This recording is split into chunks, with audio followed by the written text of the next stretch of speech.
Ruk armen sa. Jag armare. Sommarride till. Jag avgivet. Jag är fri.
Drown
me. I am eternal. I am free. Drink of my nectar. I'm the nightmare who rides you.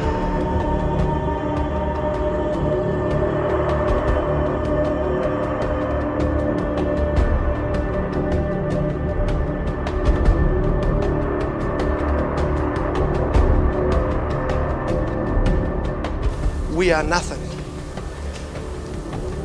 And it's all because of Him that we are who we are and that we know who we are. As Bishop preached so well and taught us last night, that it's important to know who we are. And we know who we are. We know what we've got to do.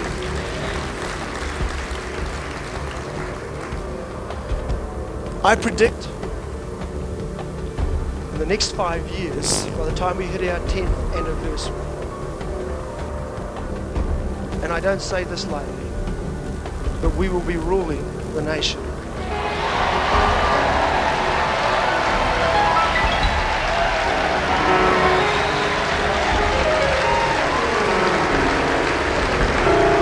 And the government shall be upon his shoulders. And then peace can come to this nation. But just let me tell you this quickly as you ever said. And I'll explain a little bit more tonight.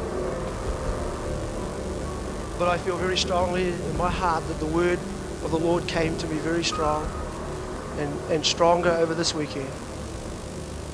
That this will actually be the first nation historically in the world to be under the governance of God.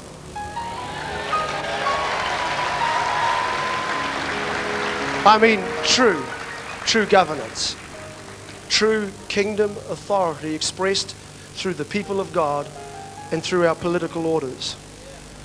So we're going to have a fantastic time tonight, but right now it's our awesome privilege to introduce you to somebody. He made a declaration that in 5 years you shall be ruling and reigning in this nation. That means you control the wealth. That means you control the riches. That means you control the politics. That means you control the social order. That means that you are in charge. Touch your neighbor and say, it happens because of order.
You listen here to Brian Tamaki, they're saying, look, we're doing good stuff. What is the problem? It is no different from any other business that has a hierarchy and a set of protocols.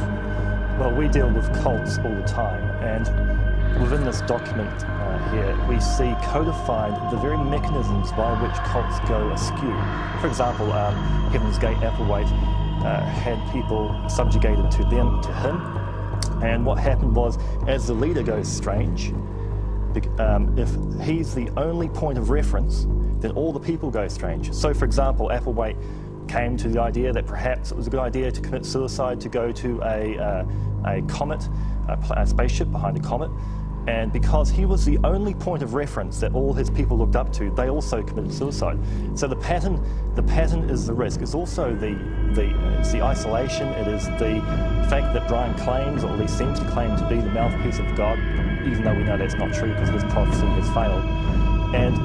But most of all, I think it is that pattern. But also one thing that is important to realise is that Destiny Church, we need context here, Destiny Church is not a Christian church following Jesus Christ.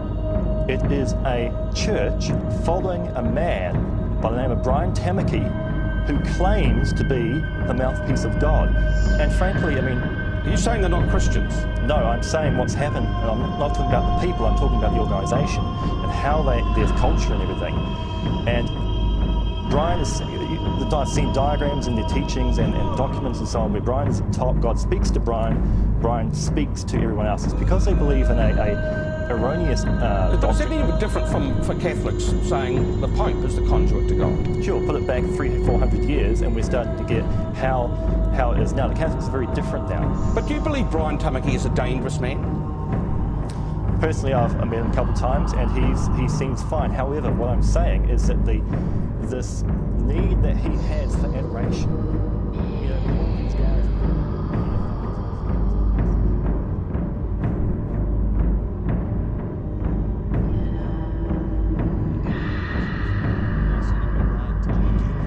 Having been conspicuous by his absence for much of this week, Brian Tamaki today started to front, but not to us, who've covered the story repeatedly and have lots of paperwork and plenty of informed questions to ask.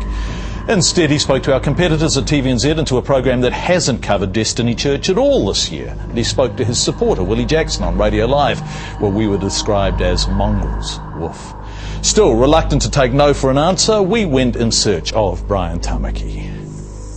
Well, this, as you know if you saw the show last night, is an Audi Q7 owned by Simpatico Holdings Limited, which is 100% owned by Destiny International, and it tends to be one of the cars that Brian Tamaki gets around in. And as we speak, he is live on the radio station across the road from me. Now, he consistently turns down interviews with us, but he's able to be interviewed by a radio station live. He's able to talk to newspapers, and he's able to go on TVNZ this evening. We're a bit bewildered by that, and so once again we're going to give them an opportunity to talk to us by seeing if they'll let us join them now. Inside, where they were breaking for the 1 o'clock news, host Willie Jackson was waiting to go back on air with his two guests, Brian Tamaki and Destiny's 2IC Richard Lewis. Although it was a break, neither man would leave the studio to talk to us, and we were asked to leave, which we did. In fact, he said unless we left the building, he was walking out of the interview, and the station made it plain in no uncertain terms that we had to go. But that's no problem because his car's just across the road, so we'll wait for him to leave. Back inside, the two men took calls, almost all of them extremely positive. I think what Bishop Brian Tamaki's doing is really awesome. Well, I reckon what we should do with Brian Tamaki is we should clone him. I reckon we need about half a dozen Brian Tamaki. You're obviously hitting the right buttons, mate, because you're stirring things up. Jesus did that and they stuck him on a bit of wood. Gay's calling us from Brisbane. G'day, Gay. Among the callers, Gay, phoning all the way from the Brisbane Destiny Church. Funny that, we met her the other day and she wouldn't talk to us either. Is he getting greedy? Is he asking for too much money? Hey. Now, why are you turning off this interview? Goodbye, mate. Why are you turning off this interview? In fact, they were so positive, so on message and so similar, one caller queried, But it just sounds like the bishop's sort of got all the boys in the church to ring in. No, I haven't. But if I know if I was running the church, that's what I'd do. But Eventually, someone came out to collect the car. They moved it nearer to the door, and then... Oh, Richard. Hi, Brian. Why won't you come on our show, Brian? Why won't you come on our show? Why are you able to do radio interviews and go on television in New Zealand, but you won't speak to us, Brian? It seems curious to me. Your silence seems really curious. Why won't you speak to us? Were those calls you took on the radio from your friends and people in senior positions? Richard, why won't Brian come on the program with us? Richard, why won't he come on the program? We keep asking. Amongst the things I wanted to ask Brian Tamaki about, well, Destiny's Auckland rent. Look at this. Last year, the Destiny Church Auckland Trust of 18 Allright Place paid $517,000 rent to its landlord, Simpatico Holdings, also of 18 Allright Place, which is 100% owned by Destiny International, also of 18 Allright Place. We're a bit confused by that. Where did the money go? And Destiny Auckland also made a donation to Simpatico, with whom it has 2 directors in common, one of them Hannah Tamaki, and which is owned by Destiny International. What for? We're confused by that too.